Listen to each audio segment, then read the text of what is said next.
Smartphones seem to aim at thinness and design, and these two, the iPhone 6 and the Galaxy S6, are right at the tip of the iceberg. The iPhone 6, which was debuted back in September, is absolutely one of the best looking devices around, and it's also radically thin, losing the rear glass panels from the iPhone 5 and 5S design to a complete aluminum build. It's an absolutely stunning looking design. And did I mention how thin it is? Now, the Galaxy S6 is probably the most radical departure from the previous device. It went completely upmarket, got a raise at its job, and purchased aluminum and Gorilla Glass 4. Lots of it. The feeling is almost completely foreign to the Galaxy S5, like you're holding a completely different product from a completely different brand, but this is how Samsung shows their muscles. My name is Marco Hanna, and welcome to the Samsung Galaxy S6 versus iPhone 6 comparison, and it all begins now, right here at PhoneDog.com. Let's start with design and hardware. The Apple iPhone 6 is a well-rounded device made of aluminum and Ion X glass. It features a 4.7-inch IPS LCD display for resolution of 1334 by 750, which gives it a PPI rating of 326. The iPhone 6 comes in at a radical 6.9mm thick, and on the back we find an 8-megapixel camera with a dual-tone LED flash. Inside you'll find Apple's A8 processor, which is a 1.4 GHz dual-core processor, 1GB of RAM, and 16, 64, and 128GB of built-in storage. Battery-wise, we'll find a 1810 mAh battery, which in typical Apple fashion is non-removable. Now over to the Samsung Galaxy S6. This is also a well-rounded device made with aluminum and Gorilla Glass 4, but the aluminum is only used for the frame. The entire device is coated with Gorilla Glass 4, which is a huge departure from the Galaxy S5 and even the Galaxy Note 4. The Galaxy S6 features a 5.1-inch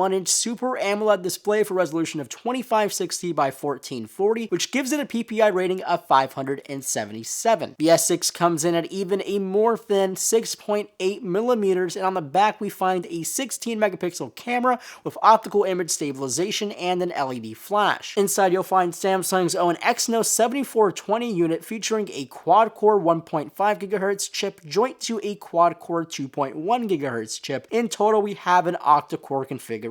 Also, 3GB of RAM and 32, 64, and 128GB are available in flash memory. Now, battery-wise, we'll find a 2550 mAh battery, which for the first time ever on the Galaxy S line is non-removable thanks to the thin design and complete enclosure in Gorilla Glass 4. Now, obviously, the Galaxy S6 has much more power than the iPhone 6, but it all depends on how fluid the software is. The Apple iPhone 6 comes with iOS 8.3. It's basically the same iOS we saw in the reworked iOS 7, which debuted with the iPhone 5S 2 years ago. It's pretty simple stuff here. Springboard of apps, go into your applications, yada yada. You've seen how an iPhone works, and you also know that iPhones are ridiculously fluid for the low grade of hardware. That's simply because iOS is a fairly lightweight software that eats minimal RAM. Now, the Galaxy S6 comes with Android 5.0.2 with its latest incarnation of TouchWiz. Yes, it's lighter this time around, it's actually quite fluid and responsive,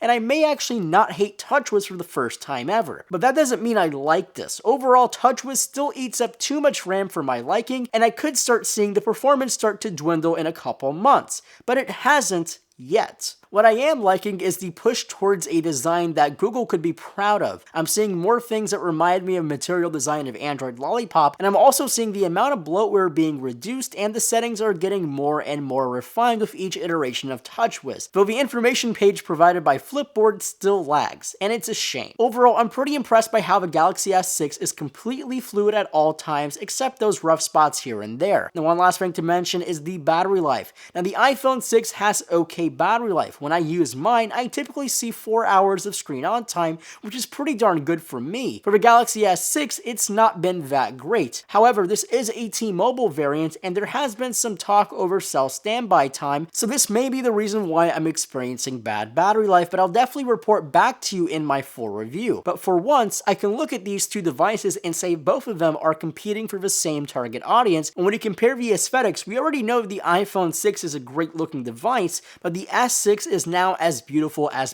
gets, and I'm not sure how Apple will like that. You can definitely give the S6 some slack because there are some questionable design cues that go back to the iPhone 6, the iPhone 4, and even some Xperia Z3, but to me it looks unmistakably Samsung, and for once I think it looks brilliant. But I want to say thank you for watching our comparison. Make sure to leave some comments below, give this video a thumbs up, and if you haven't already, subscribe so you can be notified when we upload our full review and the full dogfight between the iPhone 6 and the Galaxy S6. And as always, my name is Marco Hanna, and I'll catch you guys in the next video.